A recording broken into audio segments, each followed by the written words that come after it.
રક્ષાબંધનનું પર્વ આવી રહ્યું છે અને આ રક્ષાબંધનના પર્વ અંતર્ગત વડોદરા મહાનગરપાલિકાએ એક મહત્વનો નિર્ણય લીધો છે. વડોદરા શહેર અને શહેરમાં સિટી બસ જે ફરતી હોય એ બસોમાં મહિલાઓ અને 12 વર્ષ સુધીના બાળકોને મફત મુસાફરી કરવામાં આવશે. રક્ષાબંધન નિમિત્તે આ એક નવી પહેલ, એક નવી જાહેરાત વડોદરા મહાનગરપાલિકા દ્વારા કરવામાં આવી છે કે જ્યાં બસની મુસાફરી એ મફત કરવામાં આવશે.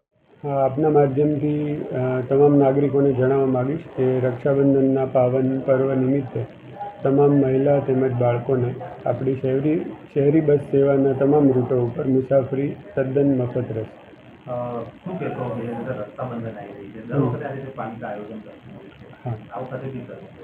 આ વખતે વિશેષ છે કારણ કે માનનીય વડાપ્રધાનશ્રીની PM બસ સેવા પણ કાર્યરત છે શહેરમાં, તો તેનો વધારે લોકો લાભ લઈ શકે અને બહેનોને ખૂબ જ સગવડતાપૂર્વક મુસાફરી કરી શકાય એવું આ પ્લાનિંગ છે.